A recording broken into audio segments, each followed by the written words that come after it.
আজি হৈছে বিজয়া দশমী। আজি অসত্যৰ ওপৰত সত্য আৰু অন্যায়ৰ ওপৰত ন্যায়ৰ বিজয়ৰ দিন। সেইকাৰণে সকলোকে শুভ বিজয়া দশমী। এয়া চাওক, আমি ৰাতিপুৱাই মন্দিৰ পৰিষ্কাৰ কৰিছোঁ। যিসকল লোক কালি মন্দিৰত আছিলে সেইসকল বৰ্তমান এতিয়াও নিদ্ৰা দেৱীৰ কোলাত। এয়া কৌস্তৱ, এয়া দেৱজিৎ। কিতে বৰ্তমান সাৰ পাইছে, কিয়নো তাৰ পিঠিত তাৰ পুত্ৰ, কিনাৰত সেয়া মানস। এতিয়া এওঁলোকক জগোৱাৰ আমাৰ ফৰ্মুলাটো চাওক। এয়া এজন এজনকৈ সকলো সাৰ পাইছে। মোৰ মোবাইলে যদিও কেপচাৰ কৰিব পৰা নাই, তথাপিও দেখাইছোঁ। এয়া আমাৰ গোসানী বিসৰ্জন বৰ্তমান হৈ গৈছে। এয়া শান্তি জল ল'বৰ বাবে সকলোখিনি মন্দিৰত উপস্থিত হৈছে।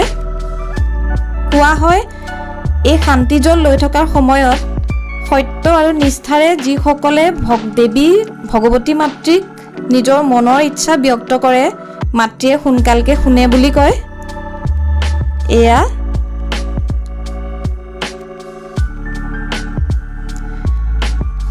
পূজাৰী দেৱে সকলোকে আশীৰ্বাদ দিছে।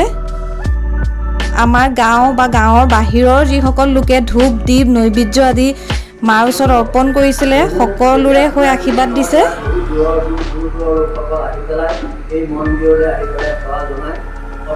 মই অৱশ্যে ভিডিঅ' ৰেকৰ্ডিং কৰাত ইমান নিপুণ নহয়, তথাপিও চেষ্টা কৰিছোঁ। এয়া পূজাৰ আশীৰ্বাদৰ অন্তত এয়া মন্দিৰ উৰুলি ধ্বনিৰে মুখৰিত হৈ পৰিছে। এয়া উৰুলি, তাৰপিছত এয়া নিৰ্মালী পৰ্ব, তাৰপিছত এয়া কোভিড বিধি মানি নিৰ্মালী গ্ৰহণ। এয়া ছেক্ৰেটেৰীৰ লগত আমাৰ পতি পৰমেশ্বৰ দেৱ গোসানী ধাগা প্ৰস্তুতত ব্যস্ত। এয়া আকৌ আমাৰ বিধি পাঠক ডাঙৰীয়া। চাওকচোন, মই ৰেকৰ্ডিং কৰি থকাৰ কাৰণে মোক কি কৈছে। এখেতেই সেইজন ব্যক্তি যিজনে মোক প্ৰথম ABCD শিকাইছিলে দেই। এয়া আমাৰ দেৱৰাণী। এয়া চাহ বনাইছেই নে খাইছেই নে। এয়া আকৌ এজন নতুন আলহী।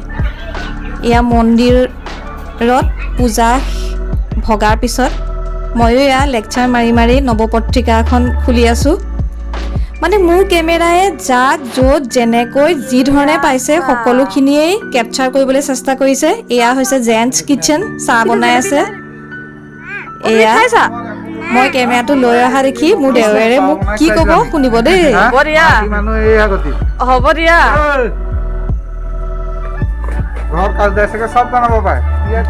আজি পূজাস্থলীত থকা সকলোকে জেলেপি আৰু চাহ বিতৰণ কৰা হ'ব। এয়া গোসানীৰ দৰে পূজাৰীসকলকো নিমন্ত্ৰণ কৰি অহা হৈছে। এতিয়া এখেতসকলৰো বিদায় পৰ্ব চলি আছে।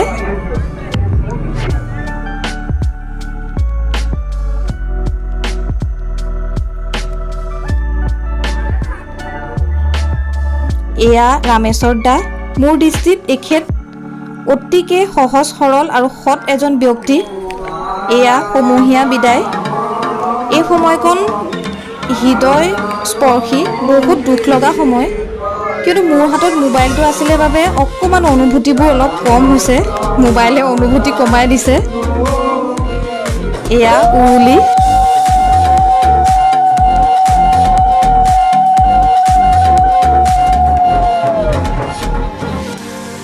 আমাৰ মন্দিৰত সেন্দুৰ খেলা নহয় যদিও গোসানীৰ ওচৰত অৰ্পণ কৰা সেন্দুৰেৰে ৰেঘা অঁকা হয়। প্ৰবাদ আছে, এই ৰেঘাই আঁকিলে বোলে বৈবাহিক জীৱন সুখ সমৃদ্ধিৰে ভৰি পৰে। আৰু যিসকল এতিয়াও বৰ্তমান বিবাহ পাশাত আবদ্ধ হোৱা নাই, যেতিয়া হ'ব তেতিয়া ভৱিষ্যতৰ বাবে সকলোকেই এই ৰেঘা অঁকা হয়। এয়া মন্দা, এয়া মুকুল দা, সুৰেন্দ্ৰে আঁকিলে। এয়া হৈছে মানস দা। তেখেতে যদিও আঁকিছিলে, আমি আকৌ ৰেঘা আঁকি দিছোঁ। তেখেতৰ এটা মনৰ কামনা আছে যাতে পূৰ্ণ হওক। এয়া নৰেন দা, এয়া বিপুল দা, এয়া আমাৰ পূজাৰী দেউ, এয়া বুল দা আৰু এয়া জিন দা। এয়া হৈছে আমাৰ গাঁৱৰ লাই খুঁটা স্বৰূপ এজন ব্যক্তি প্ৰবীণ দা। এয়াও হৈছে আকৌ বিপুল দা। দুজন বিপুল দা, কিন্তু এইজন ইয়াত নাথাকে। এইটো চব টিকলুটো মই ৰেঘা আঁকিবলৈ অহাৰ লগে লগে ই প্ৰবীণ দাৰ ওচৰলৈ গ'ল। এতিয়া মোৰ কথাষাৰৰ প্ৰমাণ ইয়ে কৰিলে চব এই টিকলুটোৱে। ইয়াত টিকলুৰ মাক, ইয়াকতো মই সৰুৰে পৰা দেখিছোঁ, কিন্তু ইমান সৰুৰে পৰা দেখাৰ পিছত চব ইমান ডাঙৰ হৈ গ'ল। এয়া আমাৰ ছোৱালীজনী।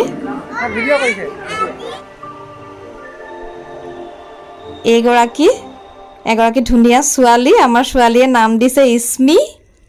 মই তেওঁকে ফুট দিব আহিছিলোঁ, কিন্তু এইজনকো দিয়েই দিলোঁ। এয়া আমাৰ ফটো ছেশ্যন। এয়া আমাৰ ফুচকি। এয়া মহিলা সন্থা।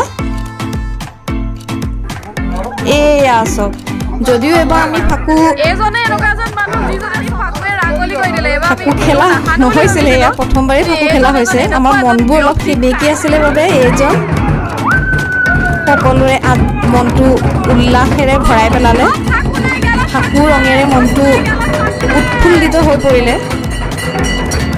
বিজয়া দশমী প্ৰকৃততে উল্লাসৰ দিন, সেইকাৰণে আজিৰ দিনটোত যিমানেই মনত দুখ থাকক ফূৰ্তি কৰিব লাগে। আৰু মহালয়াৰ দৰে যিদৰে আমি ৰাতিপুৱা যাওঁ, আজিৰ দিনটোত আবেলি বা সন্ধিয়া ঘৰৰ পৰা এপাক বাহিৰলৈ ওলাইও যাব লাগে। এয়া মই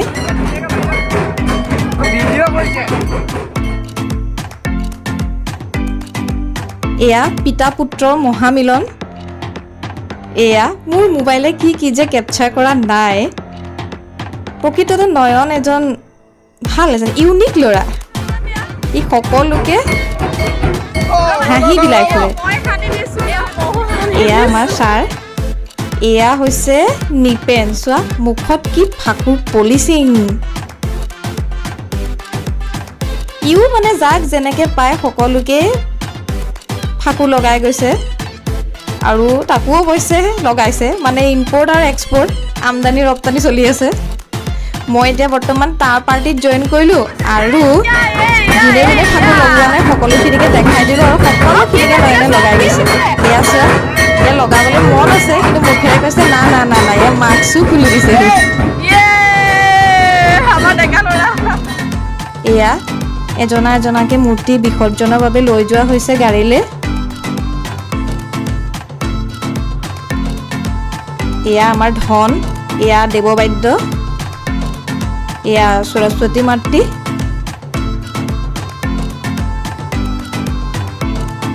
এয়া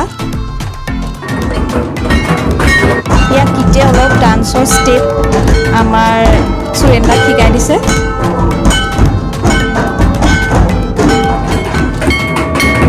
এয়া বুলদা।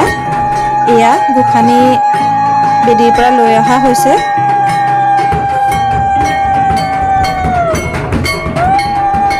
মোৰ ভিডিঅ'বোৰ আপোনালোকে ভাল পাইছেনে বেয়া পাইছে মই নাজানো।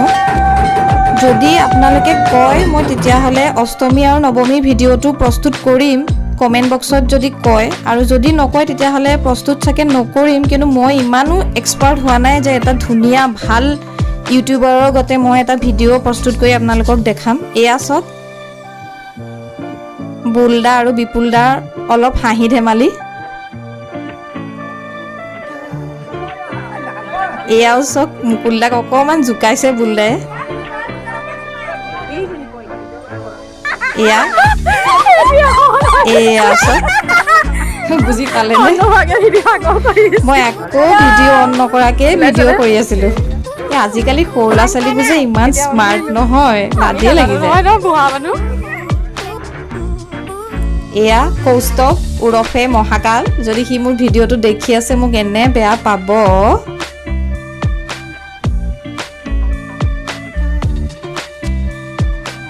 এয়া ফটো ছেশ্যন। এজন এজনকে সকলো সাজু হ'ল গোসানী বিসৰ্জনৰ বাবে। এয়া গাড়ীটো উঠিলে।